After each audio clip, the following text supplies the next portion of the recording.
Ladies and gentlemen, welcome back to another episode of Cage Talk. Today, we have ADCC World Submission Wrestling Champion, NJCA Collegiate Champion 1991, first place, NCAA Division I Tournament 1993.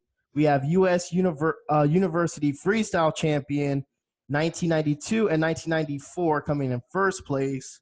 We have USA Senior Greco-Roman Champion from 1995, 1998, 99, 2000, and 2001. Obviously, coming in first place, FILA World Champion 1998, placing in sixth place, 2001 in second place, U.S. Olympics in 2000, winning a silver medal. We have retired mixed martial artist, Olympic wrestler, actor, coach who fought in the UFC, Strike Force, let me think, Affliction, the IFL, Cage Rage, WFA, Bow Dog Fight. We have the legend himself, Matt, the Law Lindland. How you doing? Woo, I had a that was a mouthful. Thank you. I'm doing well. All right. Again, thank you so much for coming on.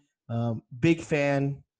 Whatever you did inside the octagon, as well as being an Olympic silver medalist. That's a hell of an accomplishment. And thank you for joining me. So how are you doing today, man? Certainly. Doing great. I'm I'm out here in the woods in Oregon. I'm taking a little break from Colorado Springs and visiting family for the holidays, and yeah, so life is good. Nice. I see the background and stuff, man, and it looks really, really nice. Is that your place, man, that you beautiful. just kind of go and isolate by yourself? Yeah, exactly. That I'm looks really isolating. nice. Social distancing. I was doing that before it was cool. There you go. Look at that. Everyone here, Matt has been doing it since the beginning. Before, like you said, before it was cool, right? Before it started becoming a thing, and now everyone's trying to do it. Exactly. All right, man. Yep. Again, like I said, all your history, right? Starting from wrestling and stuff. Obviously, that was your first passion before getting into mixed martial arts. Is that correct, sir? Yeah, no, I started wrestling in high school and followed that all the way up. Competed on 5 world championships, won Olympic Games. I think you mentioned I'd won 6 national titles and made 4 world teams. So and in 2000, I got Olympic silver medal. In 2001, I got a world silver medal, up a weight class, and that year, right after the Olympic Games, I started fighting in the UFC 2 months after the Olympics. So that was kind of my introduction to the sport of mixed martial arts. I'd tested myself in '97. I had 3 fights, Okay. and just really wanted to get involved in the mixed martial arts world. And I think even at that time, it was no hold barred. You look at those rules. There was 3 rules barred. You couldn't bite, eye gouge, or groin attacks. But they referred to it as no holds barred. My first UFC fight was before Zuffa took over, and so Bob Meyerowitz was the owner back then, and I got an opportunity to meet Jeff Blatnick again. He was announcing the Olympics. And I just asked him if he could give me a contact to get a fight booked. And I was fighting 2 months after the games. Definitely. Now we'll definitely go into. Obviously, I really want to hear about the Olympics and how that went by.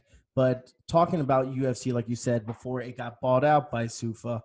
How was the organization before SUFA, and what was the difference between pre-SUFA and post-SUFA? Well, I think a lot of your fans know the history that, when the UFC bought the organization, or Zuffa bought the organization UFC, they wanted to put some rules in so they could get us in casinos and I fought in the first sanctioned event in the United States that was actually sanctioned by an athletic commission. That was New Jersey, Okay. at the Trump Hotel in Atlantic City. I fought Ricardo Almeida that night, and that was when they started implementing rules. And one of the first rules was no kicking of a downed opponent. And Ricardo got himself out of that fight because they kept telling him you can't kick your opponent when he's on top of you. And I was grounded, so he ended up getting disqualified himself from that fight, or he would have continued to take a beating on the ground. So Gotcha. it was one or the other. But so I think that was the biggest difference was Zuffa took took the sport, not the organization. I mean, because UFC is MMA. When you Yes, talk to sir. anybody outside of that isn't a hardcore mixed martial arts fan, Hmm. they use UFC like a verb. I Do hate when they do UFC. that. I hate that. I do UFC. I'm like, no, you don't. You do MMA. Come on, man. Let's get it right. So It's like someone saying, oh, I do NFL. No. exactly. But I think we all have seen, that they brought our sport mainstream. So I think it was a positive, net positive. I don't always agree with the leadership in that organization, but they've certainly done a wonderful job of taking the sport mainstream and getting the athletes a lot more exposure, getting athletes paid more money due to the exposure. Um, I think the founders of the UFC created a beautiful concept uh, and took Zuffa to take it to the next level for sure. Definitely. Do you think, as of right now, with everything going on, because I talked to Chung Lee before, and there's lawsuits going on between the UFC and the Fighters Association and stuff like that. Do you agree, or what's your take on fighters' pay as of right now? Because obviously, back in the day, it was a lot different. Now they make a lot more money, but do you feel like it's more positive outlook for the fighter as of right now, or it's still something that needs to be discussed and reviewed? I think I'm a free market economist, so I think whatever the market would bear is really what you can demand. If you don't like what you're getting paid, go to another organization, which you saw me do in my career a couple different times. I came back to the UFC because it was the UFC, but I also left the UFC, you know, three times, I guess, because I wanted to get paid more. So uh, if there's a market out there and it'll bear, that you can get paid more. And I think in that time, in that era, there was a lot of organizations like you mentioned in the opening. Bodog was throwing out a lot of money. Strike Force would compete with the UFC to take fighters. What were some of the WFA, and so all of these organizations were paying me better than the UFC. At the Mhm. same time, you're not in the UFC, and so you could be the number one ranked middleweight in the world, but you're not fighting in the UFC. So it's like they have a market share. They have a Yeah. huge market share, and so yeah, I don't know about Kung Lee's battles with legal battles or any of that to get paid more or whatever. I'm not familiar with that information. Yeah, he's doing. I mean, there's the Muhammad Ali Act. I believe he was talking about. So I guess basically UFC being a monopoly, basically. Because again, like I said in the opening, I mean, you had Strike Force, you had Affliction. Most of these organizations don't exist anymore, and Well, they either got bought out or they couldn't compete. mhm. And I would say there's a monopoly, but wouldn't you say the same thing for the NFL or the NBA? Absolutely, I absolutely. mean, That's what there's every one. market would try to do, right? They would just try to beat out their opponents and be the top one, where you kind of have to watch them, right? So Yeah, and if you there's a lot of other careers where you can make a lot more money. Go be a lawyer or be a politician. I guess you can. Some of the highest paying people in our society, Absolutely. unfortunately. Yep. I mean, it is what it is, right? I mean, you're right. I mean, it's absolutely correct. I mean, the politicians are the one, and you yourself are a little bit of a politician, correct? I did run for an office in 2008. Won the Republican nomination Yeah. for a state house seat, and it was 2008. And again, like I said, ran as a conservative in Oregon. I don't know if you've been following what's been going on. It's pretty liberal up there, especially in Portland area, Yes, sir. and that's where the population is that controls the entire state and the voting block. So, yeah, that's a tough place to run as a conservative. Yeah, I could see that. That's could be a little just a tiny bit difficult, but again, as we talked about your career. You know, you went in and out of UFC as well as Strike Force. What was your um, what would be your favorite organization that you felt comfortable that you fought in that you liked, and what are the things that kind of made them different from the other organizations? Maybe you know that might not be also pay wise, but also maybe the way they treated you or promotion wise. Because you know, like there were some organizations that promoted their fighters a little bit better than others, obviously just because of the promotion. So, what would be your kind of what would be the one that you would, you know, prefer? Well, I would say UFC is definitely the king of the marketing and the promotion, but they can pick and choose which athletes they want to market, which athletes they want to promote, Mm-hmm. and really get behind. I mean, it's all driven by the commentators. What they're talking about, what they're saying. People listen. I mean, they'll tell me, who's somebody who's fought 40 some fights. That, well, Joe Rogan said this, and I'm like, well, Joe Rogan's never actually competed in mixed martial arts.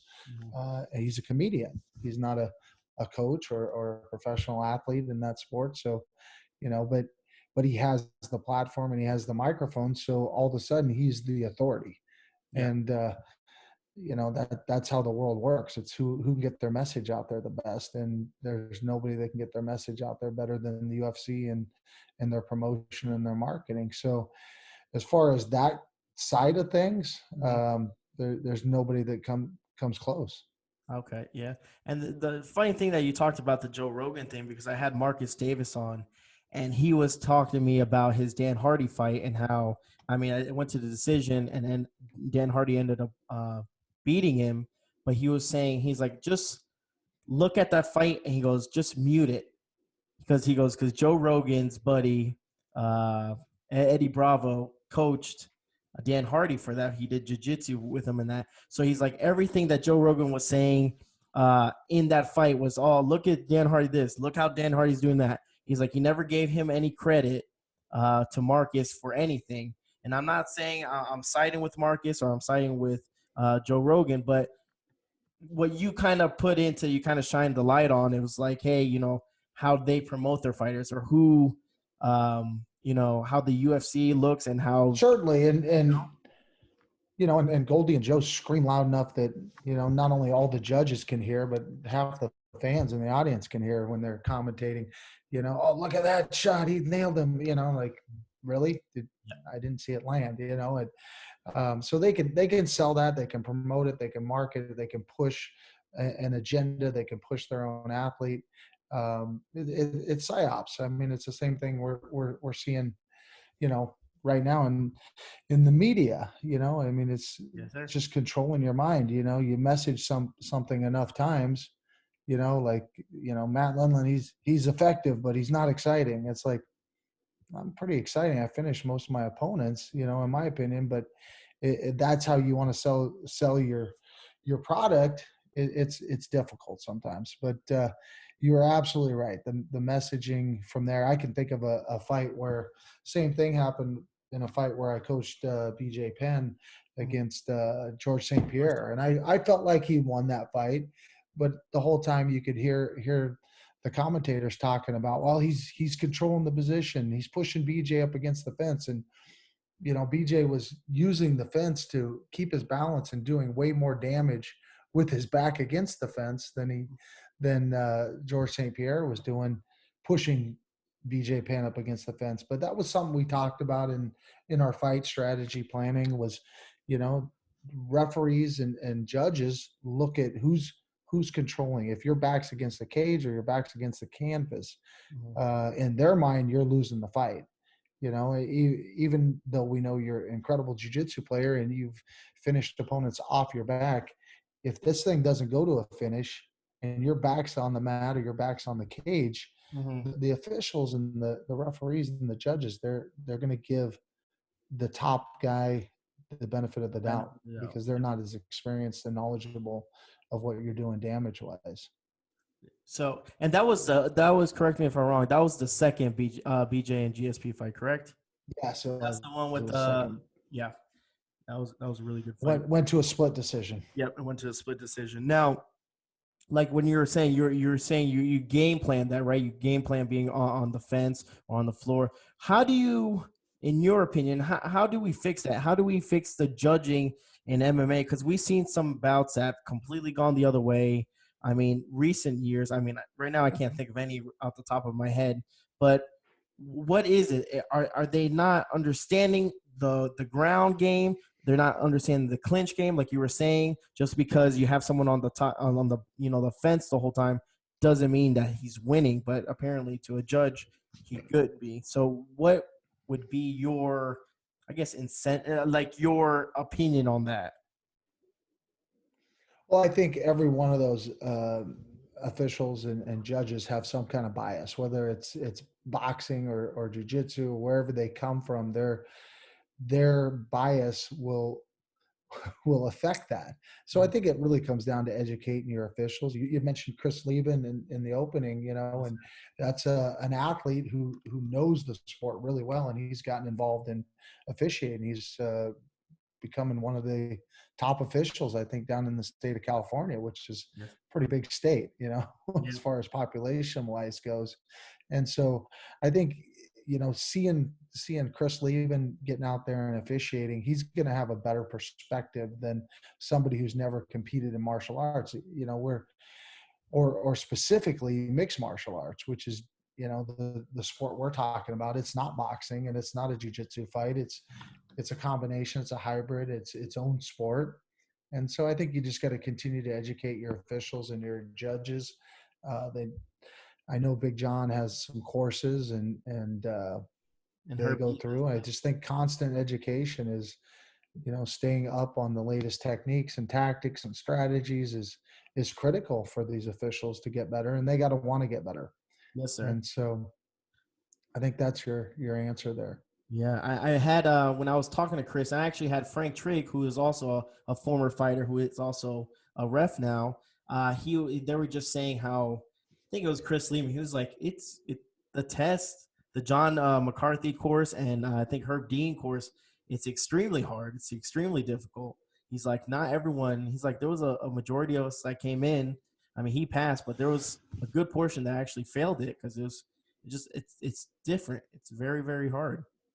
Oh, that was just something cool to understand. Well, those are a couple of guys that have done a pretty good job throughout their officiating careers, and so it's good that we got leadership like that's stepping up and educating the next generation of judges. Yeah, I definitely think that's something that could be a really big positive towards the sport, is to have fighters, involved after their careers and stuff, still be in the mix and stuff. If it's whether it's commentating on fights or whether it's being a ref and stuff. And that was one thing I did like, and I told Chris Lieben about. It's like, man, that's awesome that you just didn't stop there. You're trying to help the sport that you made. You made it big. So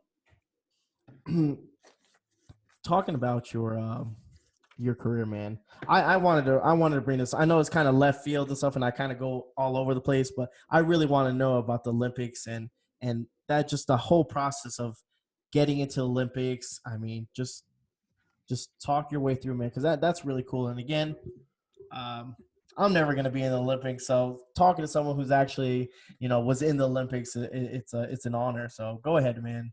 It's a little more pure than with the architecture of the sport. It's not necessarily just entertainment. I mean, sure, if you're a fan, it's entertaining to watch those sports. But when we're talking about mixed martial arts, it's really about entertainment. And they'll, like we said earlier, they'll push the athletes that they feel like they can market, they can promote. And the Olympics has a pure athletic architecture to it. It doesn't matter how many tickets you sell or are perceived to sell, or how good you are on Twitter and all that. It really comes down to, are you one of the best in the world? Can you qualify the weight class? And when I could, there was 20 athletes that could enter the Olympics, and there was a huge qualification process to do that. I had to beat a former world champion that competed in my own continent, Nestor Almanza, who was a world champion for Cuba. And he'd been sitting the bench for the last 4 years. He was behind another athlete called Filiberto Esqui, who was an Olympic gold medalist in 1996. And then he took that spot away from Nestor for the next 3 years. And I'd eaten a squee a couple times, so he had ended up moving down from 76 kilo to 68. Dropped down a weight class, qualified, won another Olympic medal in 2000 at the weight below me, and his backup was trying to qualify the weight. We're both in Cali, Colombia, and it was the last qualifier, and I had to beat a former world champion to get the spot for our continent to send a representative to the Olympic Games. Gotcha. And that's kind of how that happened, So I ended up qualifying the weight class, and then we still have a trials process in the United States because we have a congressional act that gives everybody, even though I was the best athlete in the country for the last 4 years, I'd beaten this opponent 13 times in a row. There was still an opportunity for him to get a chance to make a team, even though I'd already qualified the weight class. So Wow. it has a real athletic architecture to it, and I was judged to have lost that match, although wrongly judged, and we did a rematch, and That I was beat him because the next time in the ring. sorry to interrupt you, but that was because Yeah, go ahead. he didn't use his foot. He tried to trip you. Was that part? What was that? Yeah, I mean, that's part of it. That's part of it. Okay. Part of its process. I mean, judges don't really, they're not referees, so that, in wrestling, so they just look at the match, they look at the procedures. I had an opportunity and a right to protest that and have it video reviewed. I was denied rights, and so that's ultimately why it went to the case. Yes, the match was judged incorrectly, but the fact that they allow me due process, review the film, and have that shown was actually the more of the process. But that's it's a little complicated and a longer conversation about that. No, I understand that completely, but again, that's something that you'll probably always have. I mean, you don't really meet too many people that were in the Olympics and stuff like that. But again, it just shows you. I mean, from going from the Olympics to the UFC, and then you kind of bounced around, right? Like you said, you were in the UFC for you came in the UFC, then you left the UFC, and then you came back in the UFC. Um, Yep. when your fighting career, what was the most memorable fight? I mean, I thought it would be something like Fedor or something when you fought him, but what would be in your opinion? Because obviously, it's you, not me. I mean, that was a fun one. That was a great opportunity to. I would say, yeah, that probably was the most memorable in the sense that I had a lot of people that traveled with me to Russia. I've been to Russia multiple times. wrestled Alexander Mechnikov, who was a 3-time world champion, in the semifinals of the world championship. So a lot of fans in Russia. To tell you the truth, I was doing clinics and running camps for the Russian national team, helping them starting up mixed martial arts programs over there. And the fact that I guess after the fights, we got to go to Putin's palace and have dinner with him and Jean-Claude Van Damme That's was awesome. probably the most memorable experience. So yeah, that was a lot of fun. That's cool. And what was the game plan going in? Because again, um, he's a striker. He's also not. He has a really good ground game. What was your initial game plan going into the fight? You're right. He was a good striker, and he was incredible. I think his ground game was certainly underrated It because was. I competed against him, and I got to experience how well rounded his ground game was. My game plan was to get top position. Was to go in, throw some punches, close the distance, clinch him up, and get him to the ground, get on top, control the positions. And the fight started out great. I threw a nice overhand left after a level change. I got him to drop his hands to respect the takedown. Mhm. Um, Caught him with a nice overhand left, opened up a big cut, got to the clinch, and then there was 16 times he grabbed the ropes, and they didn't make any I remember calls. that.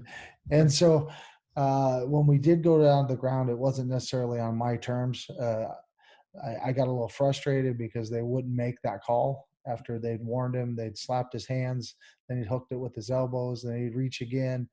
So finally, I got a little impatient and tried to drag him to the center of the ring because I was deep into his body. I was controlling his hips, and he let go of the ropes, and it was kind of like a slingshot the way he hit me at that Uchimata and took me to the ground. He got a big leg lock that was really painful, but it wasn't in jeopardy of tearing anything or breaking anything. So I fought out of that, and as we scrambled on the ground, he snatched up an arm bar, and instead of finishing it on his back and lifting to this on his side like you would a knee bar if you've Mhm. ever grappled and Yes, sir. done it done a knee bar, so he really got a lot of force into that Mhm. elbow, and that created the tap out. Do you think just because they're in Russia, it was a little bit more lenient on the rope grabbing? You think that had anything to do with Oh, it? I'm certain. I'm I certain. remember watching that He fight. was he was the guy they Yeah. were pushing. Yeah. Unfortunately, man. I mean, that's one thing about fighting in someone's backyard, You always have that. I felt like there was always like those fighters, like when UFC would go to like England or something, and I'm like, and they go to decision, you're like, oh my god, like this could easily go any other way. Like again, I don't mean to bring up the Dan Hardy fight, but I mean Marcus Davis, Dan Hardy. I mean I think it was in England, so um, I mean, you never want to leave it in the judge's hands, but at the same time, you don't want to leave it in the judge's hand away, not in the United States, especially in the opponent's home turf. It's never And good. I've experienced that, throughout my career as a sportsman, competing all over the world and multiple times in Russia or former Soviet countries. You're not going to get the calls. You don't expect that, and you go out and you compete the best you can. Yes, sir. Uh, let's talk a little bit about the early years of Team Quest and how that came about, because I know Chris Lieben's side of the story and how his brother called him up and stuff like that. But I would like to hear your side of the story if you don't mind shining some light on Okay, that's fine. I'll share that with you.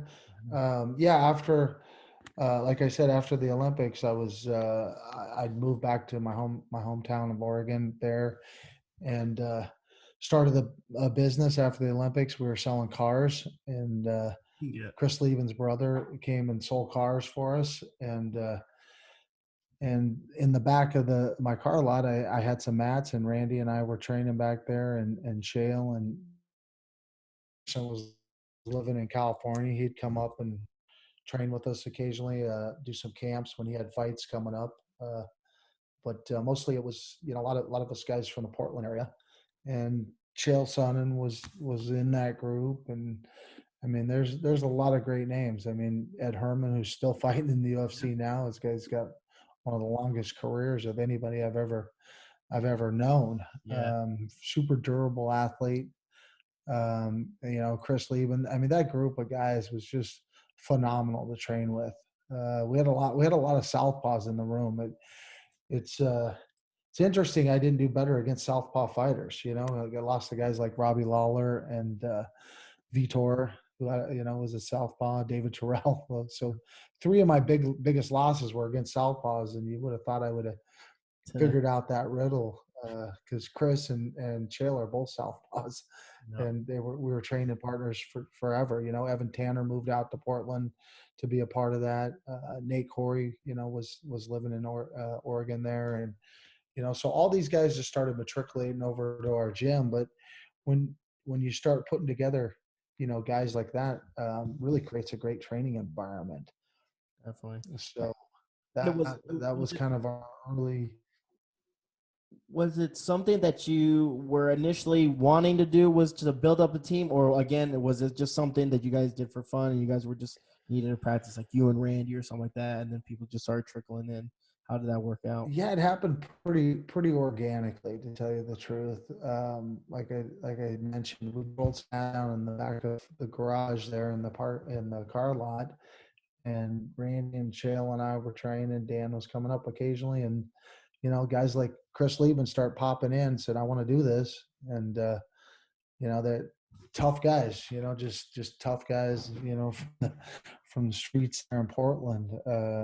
We've had a lot of guys. I'm thinking around the middleweight, but then you got Ian Loveland and Ryan Schultz and Zach George, and I mean, so many guys at that low weight class, and then we had some heavier guys, some 205 fighters. I mean, there was just so many talented guys that came through our gym. And no, we did not have a business strategy or a plan to put that together. It was, we're going to train in the back. And then Robert Follis, approached Randy and said, I'd like to be the coach and be a part of this, and create more of a business model. And so we eventually, and still to this day have classes at our gym and programs. And I always had been involved on the coaching side, whether it was college wrestling or Olympic wrestling. Like I do now. I coach the U.S. Olympic team. But That's awesome. so I started building a curriculum for kids, and 20 years later, I've promoted 4 black belts in my system, out of 20 years. So it's not a black belt factory. It's a it's a very intense curriculum. And the athletes that have come out of that program they don't just have the skills on the mats, and they build character and leadership skills in that program as well. So Definitely. Do really you serving that community. mhm. Do you enjoy um, coaching more than you do fighting now? Again, your career was great, but now, passing on your legacy, your knowledge to other fighters, is that your biggest passion now, is just coaching and helping Well, other it is now, but the way you ask that question, do you prefer that, or no? If I could still get out in the ring and fight and train and prepare, I love that process of having a goal out in front of you. And especially, I mean, the tournament model, going back to the Olympics and stuff, is you have to win the first round, you have to win in the quarters, you have to win in the semis to get to the opportunity to be in the finals. Yes, sir. And um, so it's a little different there, but I love the whole process. I love competing, being a competitor and doing all the things that, figuring out how you can get an advantage just by, your training, your nutrition, your recovery, Mhm. and seeing who can prepare best for that one night of competition. So no, I love coaching. I love being able to serve these athletes and help them reach their goals and achieve their goals, because I know what that's like, and I want to help them, learn how to do that, and do it to the best of their abilities. But if I could still compete, and be competitive, um, I would probably much prefer to be in the ring myself, to tell you the truth. But that's not a reality at 50 years old. So I had a pretty long career. I think my last fight was 2012, so I was 42. Um, but I could definitely tell that my speed and reaction times were slowing. Mhm. Being in the ring too long, you could start to take some brain damage. I don't want to, you know, damage myself any more than I already was. Definitely, definitely. But like I said, you had a magnificent career, man. Loved Well, I watching appreciate that. love watching you inside a cage, and I love that you're still helping others out and stuff like that. A big role model as well. I mean, like I said, I mean you've done movies. I mean you've done. I mean you name it, you've done it, man. So again, I just want to say thank you so much for joining me. It's been more than an honor to actually have you on the show. I really do appreciate it. Well, thank you. We can do it again sometime as well. I appreciate the chance to share with you, and have a Merry Christmas. Hey, man, as well, sir.